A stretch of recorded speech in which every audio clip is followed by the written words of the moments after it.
The piano started at noon and stopped when the last man left. In the frontier towns of the American West, between roughly 1865 and 1895, the same 30-year window that produced the cattle drives, the mining camps, and the railroad construction crews, the saloon was the center of public life in a way that has no direct equivalent in the modern world. It was the bar, the restaurant, the hotel, the gambling establishment, the social club, the theater, and the courthouse waiting room, all under one roof, usually a roof that leaked. The towns themselves were improvised at a speed that left no time for planning. A railroad stop became a town overnight. A mining camp became a city in a season. The buildings that went up first were not churches or schools or civic halls. They were saloons because saloons were where the money was, and where the money was, people built.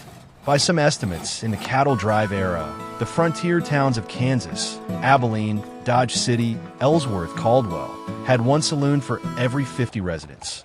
In some mining towns, the ratio was even more extreme. The saloon was not a marginal feature of the frontier economy.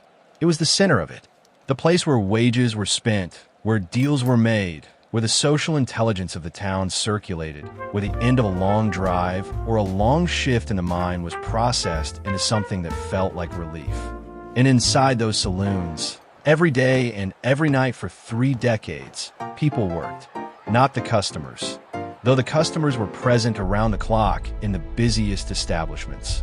The workers, the bartenders who mixed the drinks and settled the disputes, the women who sang and danced, and in many cases also sold sexual services, and who occupied a social position in the frontier town that was simultaneously central and marginal, economically essential and socially stigmatized. The gambling dealers who ran the faro, and poker games that consumed a significant fraction of the wages that passed through the door. The cooks and servers in establishments that provided food. The piano player who started at noon and stopped when the last man left. This video is about them, about how they actually lived, how they slept, how they washed, how they ate, in the specific physical and social environment of the Western Frontier Saloon. Let's start with the building, because the building shaped everything about life inside it. The Frontier Saloon was not the polished mahogany establishment of the movies. The typical saloon in a newly established cattle or mining town was a wooden structure built from green lumber that had been hauled in or milled locally and that was not yet dry enough to prevent warping, cracking, and the various structural irregularities that made the building both leaky and drafty. The construction was fast and the construction was practical. A saloon could be erected in a week if the lumber was available and the labor was motivated by the prospect of income. The basic layout was consistent across the frontier. The ground floor held the bar, a plank counter, often a single board on sawhorses in the earliest establishments, serving whatever the establishment carried. Behind the bar, shelves of bottles. In front of the bar, the space where customers stood or sat. Tables and chairs occupied the rest of the floor for gambling and for the small establishments that also served food. At the back, or to one side, stairs leading to the upper floor. The upper floor was the residential and occupational space for the women who worked in the saloon, in establishments that offered rooms to overnight customers. And many did, as the saloon was frequently the closest thing to a hotel that a new town had. The upper floor was divided into small rooms that served multiple purposes. In the larger and more established saloons, the women who performed and sold services had their own small rooms. In the smaller establishments, the division between the workers' sleeping space, the available rooms for rent, and whatever storage the establishment needed was improvised around the immediate practical requirements. The rooms were small. In many accounts, the rooms occupied by the women who worked in frontier saloons are described in terms that convey their dimensions more clearly than any floor plan. A bed, a chair, a small table with a basin, and enough floor space to stand beside the bed. That was the room. Privacy, in any substantive sense, was limited by the thin walls, the noise that traveled freely through the building, and the social organization of an establishment where the boundaries between public and private space were not clearly maintained. The bed in those small rooms was the primary sleeping space of the women who worked in saloons, and the relationship between that bed and their work was one of the defining features of their lives.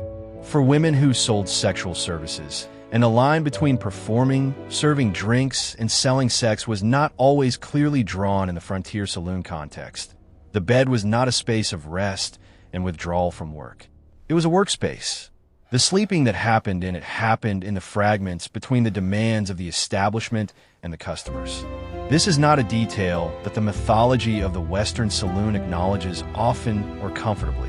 The saloon girls of popular imagination, beautiful women in elaborate costumes who danced and sang and occasionally had hearts of gold, occupied a real social role that also involved real exploitation, real vulnerability to violence, and real health consequences that the mythology does not capture. The women who worked in frontier saloons were, as a group, not women who had chosen this work from among a range of comfortable alternatives. The frontier West offered women extremely limited employment options. Teaching was available in established communities. Domestic service was available in the households of the prosperous. Marriage was an economic necessity for most women rather than a romantic opportunity. The saloon work that was available, performing, serving drinks, selling company and sexual services, was often the employment of women who had limited other options, who had traveled west for the opportunities that the frontier was supposed to offer, and who found the opportunities to be different from what had been advertised. The wages reflected the market. In busy establishments, women who attracted customers and who sold services generated significant income for the house. Their own share of that income varied by establishment. Some arrangements gave the women a meaningful cut of what they generated. Others left them with a wage that was reduced by the rent for the room, the cost of the food they ate, and the cost of the costumes they wore, leaving them effectively indentured to the establishment in ways that made leaving difficult. Now, let's talk about sleep. Because the sleep of a saloon worker in the frontier West was organized around a schedule that was almost exactly the inverse of the schedule that the rest of the town maintained. The saloon came alive in the afternoon and evening and reached its peak activity in the hours after midnight, when the cattle drives had delivered their cowboys and the mining shifts had released their workers into the night. The women who worked the floor worked those hours. The bartenders worked those hours. The gambling dealers worked those hours. The musicians worked those hours. When the last customer left, and the piano stopped, and the bottles were corked, and the poker tables went quiet, it was typically 3 or 4 or 5 in the morning. The workers cleaned up, or sometimes didn't, leaving it for the morning, and went to their rooms or to wherever they slept and tried to get whatever sleep the morning allowed before the establishment opened again. The sleep available in a frontier saloon was not abundant and not restful. The building was noisy. The sounds of the street came through the thin walls. The other occupants of the upper floor were audible. The activities of the establishment's domestic routines started early and were not organized around the sleep needs of the workers who had finished late. 6 hours of sleep was a good night. 5 was common, for it was not unusual. For the women who sold sexual services in addition to performing, the sleep schedule was further compressed by the fact that their work did not end when the public space closed. Customers who had paid for time in the upstairs rooms were an interruption, intended and financially motivated, but an interruption nonetheless, that compressed the sleep available at both ends of the night. The physical condition of women who worked this schedule for months and years is documented in the historical record in ways that the mythology carefully avoids. Photographs of women who worked in Western frontier saloons, where such photographs exist, frequently show the physical evidence of hard living in ways that the later glamorization of the saloon girl icon does not acknowledge. The women were often young when they started, in their late teens or early 20s. They were often significantly aged by the work within a few years, not through vanity, but through the physical realities of inadequate sleep, inadequate nutrition, exposure to disease, and the specific health consequences of their work. Now, let's talk about washing. Because the hygiene of the frontier saloon existed in a specific tension between the professional necessity of presenting a clean and appealing appearance and the physical conditions that made cleanliness difficult. The women who worked in saloons were expected to maintain an appearance that was, by frontier standards, elaborate. The costumes, brightly colored dresses with significant décolletage by the standards of the period, hair arranged carefully, makeup applied in quantities unusual for respectable women of the era, were a professional requirement and a significant expense. The appearance communicated availability and attractiveness in ways that were economically essential to the work. Maintaining that appearance required washing of the face and hands and neck and hair of the costumes themselves. The facilities available for this washing in the typical frontier saloon were the basin and pitcher in the small room. Water was brought up by whoever carried it. In some establishments there was staff for this, in others the women carried their own. Hot water required someone to heat it, and the availability of hot water for bathing in the upper rooms of a frontier saloon was inconsistent at best. Hair washing was a logistical event in conditions where water was carried and heated manually. Most women in the period washed their hair infrequently by modern standards. Weekly at most, often less. The management of hair in the interval between washings relied on dry cleaning methods. Fine combs to remove dust and debris, various preparations applied to the scalp, careful arrangement that minimized the evidence of unwashed roots. The costumes presented a separate challenge. Silk and satin, the fabrics of the saloon performance dress, do not launder easily. They were spot cleaned, aired out, treated with preparations that addressed specific stains and odors, and washed in full only when the accumulation of wear required it and when the facilities permitted. A woman working the floor of a busy saloon on a summer evening in Kansas or Colorado was wearing a costume that absorbed the heat of the room, the tobacco smoke that permeated every frontier saloon, and the physical effort of dancing and serving. The management of that costume was a continuous domestic task that happened in the margins of a schedule that did not have many margins. The men who worked in the saloons, bartenders, gambling dealers, musicians, had fewer professional requirements around appearance, but were subject to the same physical conditions.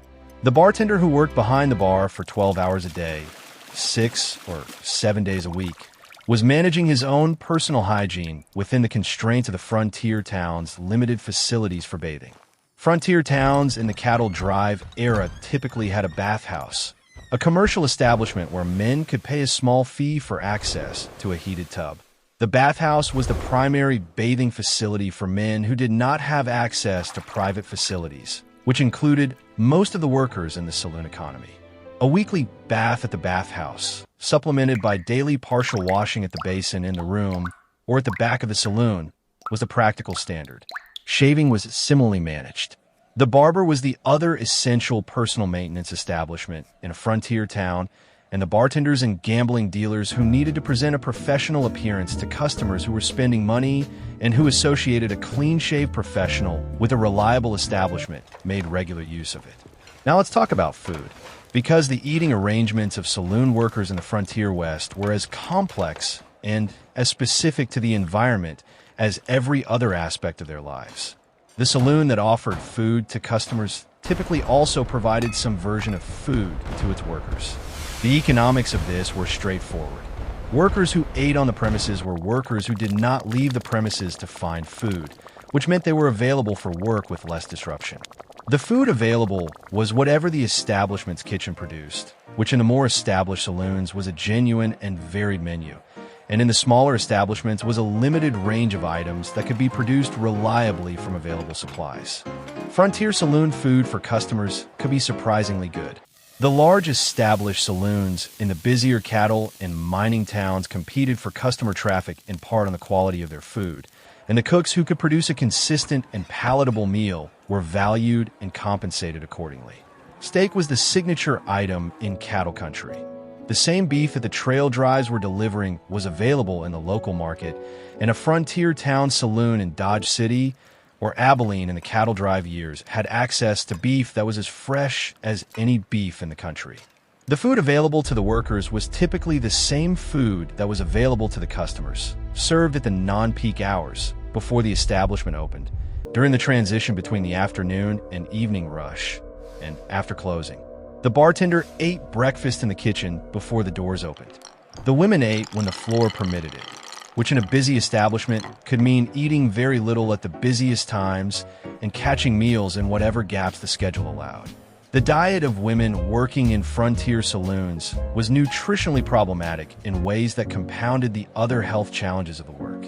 Meals eaten quickly, in the margins of a schedule, were often whatever was fast and available rather than whatever was nutritious. The alcohol that the establishment sold was often consumed by the workers as well. Some establishments encouraged workers to drink with customers as a way of running up the bar tab, and the social and professional pressure to drink was real even for workers who might personally prefer not to. The health consequences of this pressure on liver function, on nutritional status, on sleep quality, accumulated over time in ways that were not well understood in the period but that are visible in the historical record. The workers who fared best nutritionally were the ones with enough income and enough autonomy to eat outside the establishment when they chose.